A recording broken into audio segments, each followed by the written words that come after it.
open your ears and lube up your butthole. It's time for the What Do We Call It podcast. Now, here's your host.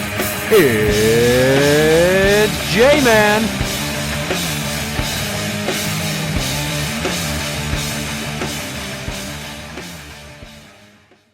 Welcome to the What Do We Call It podcast. I'm J-Man. This is Steiny.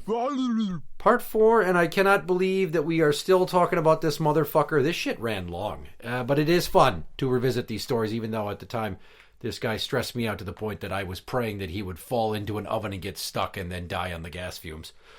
Anyways, I'm going to close this one out strong. All right. We have a chick at work who's from the Ukraine. What's going on right now in the world? Oh, yeah. Yeah, there's been a civil unrest back in her homeland, we'll say. A little bit, like a war. Yeah. With Russian aggression. Anyways, he once asked her, he's like, oh, you're Ukrainian. So what's your take on this whole war over there right now? And it's like, what do you mean, what's her take? She has family over there that might be fucking getting murdered, you stupid cunt. Why the fuck would you ask her that? No self-awareness. Yeah, I would say not. Fucking none. You know, one time I'm talking to the fucking front desk lady while I'm on my break, and we're talking about, like, serious stuff. And then he comes up, he says something to ask me something else, non-related. Okay, he's like, well, sorry. So, I mean, I saw you guys were talking. I didn't want to interrupt. And I'm like, but you did. But you did. Yeah. What the fuck? And then he proceeded to make some comments about how he doesn't care that he's late on his online trainings. Sure. He's like, if they get done, they get done. If they're late, they're late. We got to get the orders done out there. And I'm just like, the building supervisor does not like him to be late. He's like, he's fine. He's a pussy cat. And my jaw almost dropped, and the front desk lady's looking at me like, what the fuck? So I had to scold him on no self-awareness. One time he comes out of the bathroom stall. I'm not in the bathroom, somebody else is. They see him come out of the stall, they're in passing. He just leaves. Doesn't wash his hands, goes into the break room. Yeah. Poopy fingers, probably. Yeah. Oh, have an E. coli breakout?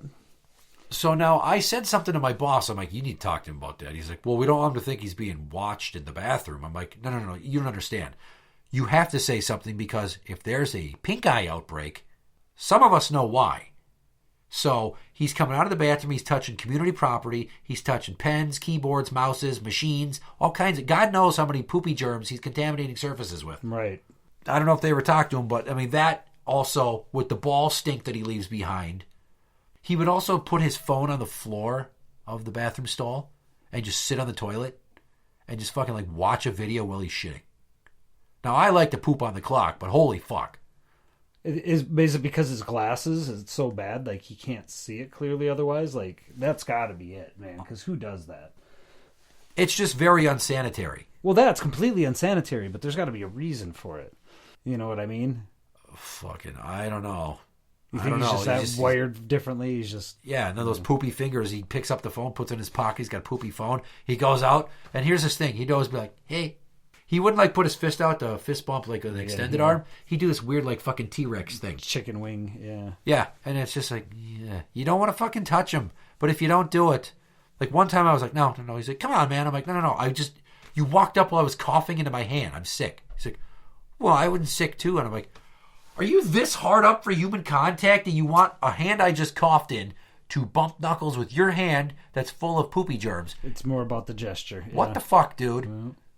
Another time he got talked to, he was sitting on the couch in the front lobby because he didn't go in the break room anymore because people were mean to him and he sucked. He's eating some sort of meat sandwich, taking a bite and not setting on his pant leg, but setting it on the cushion of the couch. So I started talking about his sofa salami sandwich because management saw this shit and had to talk to him. And he was pissed off that it was such a big deal. I'm like, dude, you're eating and then putting your mouth germs on a couch cushion that people sit on. It's fabric. It's not leather. You can't scrub it. And then there's butt germs on there, and then you're putting that in your mouth. Tell us that you need a hockey helmet on all the time without saying the words. Don't even show us the fucking disability determination. Just continue being you. We got our raises in September. Oh, congratulations. And when you get your raise, they tell you, okay, now, we don't think we have to say this, but could you please not discuss compensation with your fellow employees? Right. They don't want it to be a thing where some people get mad that they didn't get compensated as well as others. Yeah. Yeah. He got more of a raise than I thought he would have. Oh. Like, he got the same percentage I did, and I'm like, wow, that's weird with all the times he gets talked to and all his behavioral issues and all the times he goes home early from flipping out. But he got that. And then he was so mad that they told him not to talk about it, that he immediately went out and started bitching to everybody about how they told him not to talk about it. And he mentioned litigation again, to which I had to talk to the building supervisor, who had to pull him in, and then it was a huge fucking deal. I mean, he was livid that he got talked to about this. Like, he purposely broke the rule, got caught with his hand in the cookie jar. Mm-hmm. And he gets even more mad. And as the saying I created years ago goes, don't go kicking a hornet's nest and then cry like a bitch when you get stung. Okay. And he did. And he's walking around muttering to himself under his breath, like, you shut the fuck up. And I'm like, Jesus Christ. And then I checked his Facebook, and then he said some shit that was like, he's talking to God, and he hopes that what they talk about is all right. And I had to tell the building supervisor. Then the next day, I had to fucking go check on him because somebody saw him crying the next morning, just sitting down and crying. They sent him home. Yeah. So much of this is beyond the pale. Yeah, man. And I saved the best for last. Now, a few months ago, I had a big argument with my wife. Things were going good, and then we had this fight, and then I was just like, I felt emotionally empty. Because we hadn't fought like that in forever. It takes a lot out of me. Oh, yeah. Yeah. Kills all the progress you had been making. So the morning after that, I hadn't gotten a lot of sleep. I go into work thinking I should have called off because I got like 3 hours of sleep. My head's buzzing. Yeah. I'm like, watch me be stuck on an order picker today. Sure as shit. And to make matters worse, I walk in and I go to walk to the job assignment board. And Bubbles is over there. And he's like, oh, you're on a picker. And I'm just like, fuck! It's bad enough I have to have this. Why did he have to be the one to tell me? Yeah. It's just like all those years that I lived with my parents in my 20s, and I'd go to check the mailbox when I got home from college, hoping there'd be an eBay package. And as soon as I get out of the car, I'd take 2 steps, and my mom would open the door, like she loved doing this, and go, I already checked, there's nothing. Like, come on, man, it's my fucking, it's a surprise for me. Right. Why must you steal my joy? Right. Like, don't. I've been looking forward to this run to the mailbox all day. Yeah, and why does the guy that sucks the most have to fucking pile on the shit when I'm already in a bad mood? God damn it. Yeah. So then later on that day, he comes up behind me on his machine bitching about something, as he's just constantly doing, complaining all the fucking time. Everything's the end of the world to him. And I lost my shit. I'm like, enough. I don't fucking care. Okay? I'm sick of your negativity. I'm sick of your fucking complaining. I'm sick of your oversharing. I'm sick of hearing about your personal life. I don't need to know everything that goes on with you. I'm just trying to do my goddamn work. Can you just fucking leave me alone? We are not friends. Fucking figure it out. Then I drove away. Okay. So then 2 weeks later, we had another falling out. And the prerequisite to that is there's a chick at work that everybody's friends with. She gets along with everybody. Mm-hmm. She's nice to him, but they're not friends. Okay. So he had been like quasi-flirting with her when he found out it was her birthday. He's like, oh, maybe I'll get you something. Do you like jewelry? It just weird shit. And then he told her, he's like, oh, maybe I'll make you a birthday cake. Do you like carrot cake? Okay. And then I heard about this because he said it in the break room in front of people. So it was well known that he made some comment about making her a birthday cake. And then she told me about it. And I'm like, oh, don't worry, I heard. She's like, well, I didn't ask for it. I'm like, no. I know that you guys aren't like that close. And so the next day, brags to me. He's like, yeah, I made that birthday cake for so-and-so. I'm like, oh. I immediately wanted to be like, you should not have done that. Oh my God, I can't believe you followed through, dude. Yeah. But I just let it go. Because I'm like, maybe I'll turn it into HR. I don't know. Maybe it'll finally be the nail in his coffin. Well, somebody will mention this then. Yes. So he brags about the cake. He's like, yeah, I bowling last night. I came home. I made the cake from scratch. Well, it was in the oven. I made the frosting from scratch. Then I frosted it. And then I went to bed at like 1 a.m. and I got up at 5 so I could get here early before she got here and put the balloons on her desk and have the cake ready. And I'm like, this is a lot of excess fucking effort for somebody that you're not close with. Yeah, and just to be a nice guy. Yeah, and you have a girlfriend or your wife or I don't know your status. She's a widow, so we're all very protective of her. Sure. Because she's obviously still not over it. It's in the past couple years. Okay, fair enough. Yeah. And so he does this. Huh. And she eats the cake, and somebody else eats the cake, and they're like, oh, you're going to have some cake? I'm like, no, I wouldn't touch anything he makes. Come on, you know how uncleanly he is. End of the day, you know what I did? I broke down and ate 3 pieces of the cake. course, because you're hungry as shit. Yeah. Cream cheese frosting. Okay. I don't do dairy. Didn't think of it. Oh. Must have blasted you big time. The next morning I get to work, I immediately have diarrhea. Yeah. And then I'm working, and my stomach's hurting, and he comes up behind me. Now, this is 2 weeks to the day from when I told him to leave me alone. And he comes up behind me, and I don't say anything to him. And he's like, someone ought to get you a name tag that says, always in everybody's way. And I turn, I'm like, somebody ought to get you a name tag that says, please stop bringing baked goods from home. What do you mean? I'm like, I ate some of your goddamn birthday cake. Yeah. I'm like, I just had diarrhea, and I feel terrible. What do you why are you blaming it on my cake? I'm like, dude, I eat the same thing for breakfast and lunch every day. Dinner's a variable, but I know my body. He's like, you just like to shit on people, don't you? It's just a cream cheese frosting. I'm like, well, I feel like cream cheese shit. So thanks a bunch. And he's getting pissed because now I'm calling out his fucking efforts. Well, yeah, I could see why he'd get a little defensive on this one. He spent all this time after bowling, his pride and joy to make this cake for this gal, and then you're going to knock it because you don't handle dairy well. I get it. Fuck him. I told him to leave me alone. Yeah, no, I get you. He doesn't even say hi. He doesn't say, how's it going? He starts with a joke at my expense 2 weeks after I said, we're not friends, leave me alone. Well, and it's a backhanded joke, too, or a negative joke, right? Yeah. Yeah. So I lit him up. And I feel kind of bad. He's driving away. He's like, you just like to treat people like shit. And he's driving away. He's like, you're a fucking piece of shit. He's like 80 feet away when he yells this over his shoulder. I'm like, what did you just say? Repeat that for me. I'm like, come here. Come here. Say that shit to my face. Repeat it. I would like to hear that again. What? And he's like, I just want to do my work. I'm like, no. He's not gonna fucking come here right now. I'm like, fuck it, I'll come to you. I start walking towards him. Big mistake. Shouldn't have done that. Could have got me in big trouble. Yeah, I was going to say, that's confrontational at that point. I stayed 20 feet away from him, maybe 15. And he's like, you're a dick. You just like being a dick. And later on, he admitted to saying that he called me a dick. He didn't admit that he called me a fucking piece of shit. Okay. And I says to him, I'm like, it seems to me that you can't handle constructive criticism. He's like, that's not even about that. You just like treating people like shit. You just like to treat people like shit. I'm like, well, you know what? I'm sorry you feel that way, and I'm sorry I ate any of your sexual harassment cake. And he goes, I'm reporting that comment. I'm like, knock yourself out, bro. You're going to find out the hard way. He goes and immediately finds our team lead, who's one of my best friends, who laughs in his face uncontrollably when he tells him I called it a sexual harassment cake. This is one of those times he didn't mean to laugh. He's like, I don't see why this is so funny. He's like, go fucking tell our boss then, which he does. Who then comes finds me. And I'm like, I know I fucked up. I'm really sorry. I told him to leave me alone 2 weeks ago. He still won't leave me alone. I lost my shit. I had a bad night yesterday. I shouldn't have done it. I really hope I'm not in big trouble. He's like, well, I don't even know what your side of the story is. I'm like, oh, thank God. Right? I tell him my side of the story. He's like, well, we vouch for you because you told him to leave you alone, but you probably shouldn't have said what you said. But at the same time, he apparently didn't understand why you said what you said. I'm like, what do you mean? He's like, well, we had to explain to him how anybody else who might see this whole effort might construe that as textbook sexual harassment, and he got pissed off and started crying. Even if she doesn't say anything about it, other people around can observe that and say, she's just being nice. That's sexual harassment. Yeah. Yep.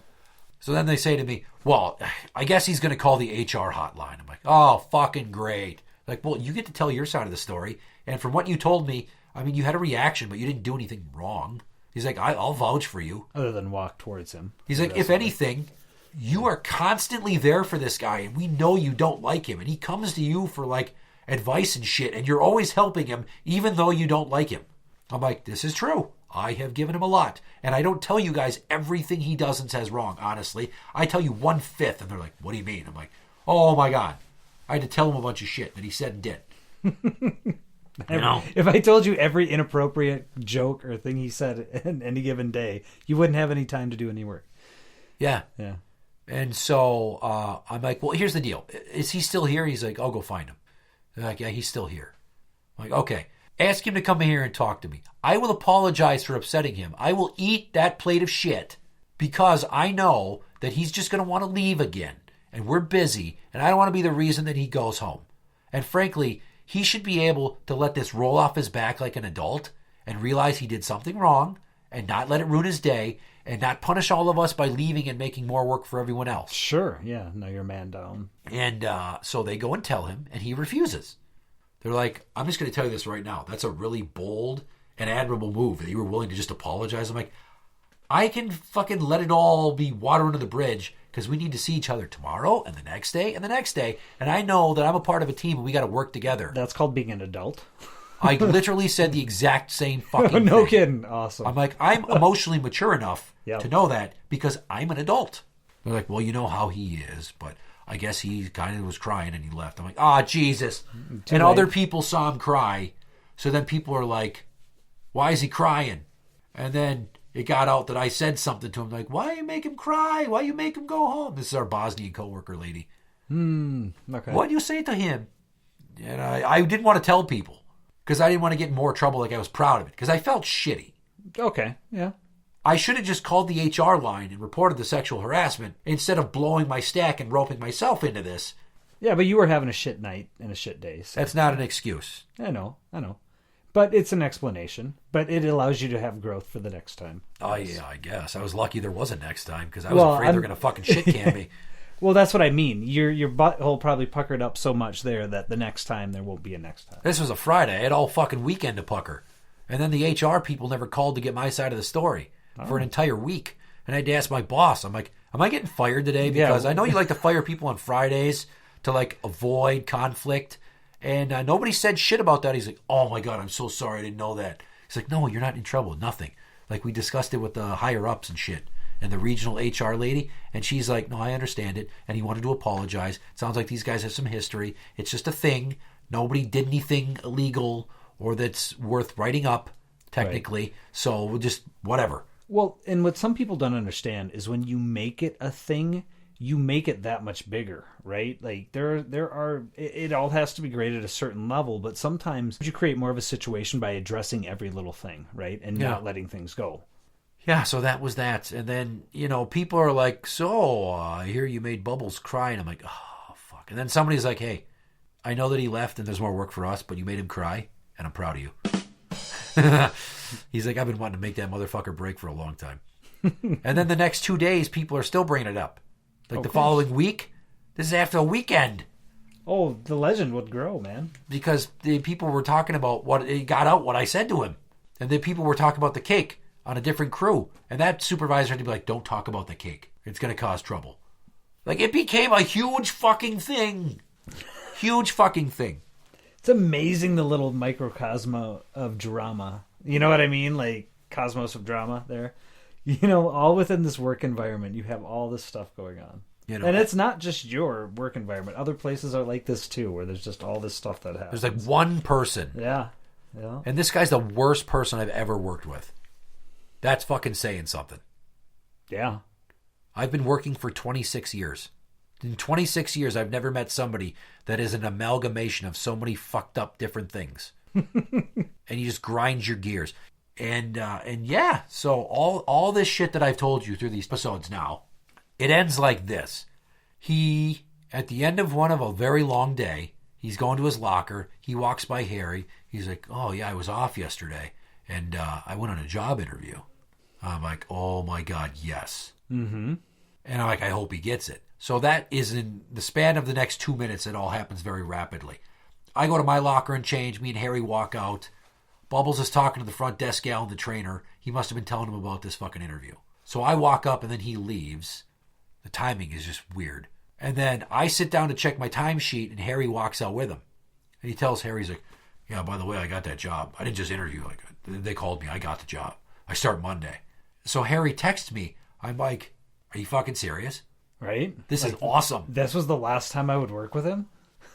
No, there was still... Oh, I thought this was a Friday. And no, this is on like Wednesday. Oh, okay. Tuesday or Wednesday. And so anyways, the next day our boss makes an announcement. Oh, yeah, it's going to be his last day on Friday. He starts a new job Monday. And we're just kind of looking around. And I notice him out of my peripheral look at me. And I'm like, I'm not going to look at him. Nope. Not going to do a reaction. Nothing. So then that's Wednesday morning. Thursday, everything's fine. He's kind of an annoying douche because he doesn't give a fuck. And then we're all like, what are the odds he doesn't show up tomorrow just to be a dick? Like, he already didn't give 2 weeks notice, which is a dick move. Yep. What if he just doesn't show up for his last day? Well, wouldn't you know it, for some reason, the night before, I didn't sleep for shit. I woke up every hour. My head was buzzing. Sure. I'm like, I cannot drive machinery. And frankly, I didn't want to see him anyway. So I guess it's fortuitous that I was able to use actual physical sensation to not go in. Yeah. I used some protected time. I took the day off. I didn't have to see him. He came in and he was immediately pissed. I don't know why. And then they had the morning huddle, and the boss said, wish him luck. And literally, crickets. Nobody said shit. That pissed him off. And then an hour later, he's pissed about something else and he's fucking ranting. And then an hour after that, he just goes to his locker, packs up his shit, leaves. Before lunch. Yeah. He walked out. Yeah. What a class act. Yeah. Wow. I mean, this guy, mental health issues, hygiene issues, very unsafe driver. He's almost had, I don't know how many accidents. He's hit racks. He drives too fast and his pallets spill over all the time. And then you hear him yell, fuck! Yeah, he's just a barrel of laughs. And so now on that day that I didn't see him, I got a text from Harry. He's like, Bubbles walked out already. I'm like, you're shitting me. He's like, no, he walked out. Tossed his badge at the front desk gal, told her to take care, left. I'm like, nice. So I had all this shit in my head. Like, I really don't like this guy. And I'm like, how can I exorcise the demons? I'm going to write a song. All right. I fucking wrote a song trashing him. Yeah. And it's like, this is me getting the last of it out. Sure. He couldn't fuck with me on his last day, and I'm sure that pissed him off. Maybe. Or maybe he was like hoping I'd be like, yeah, good luck, man. Yeah, take care. Oh, I will stay in touch. No, fuck you. Double middle fingers. It sounded like he was expecting a lot of warm love on his last day, and he didn't get any of it. I am not exaggerating. He is the most disliked motherfucker in that entire building. And it's not just our crew. It's every crew. Even the night crew that barely sees him. He's infamous. Infamous.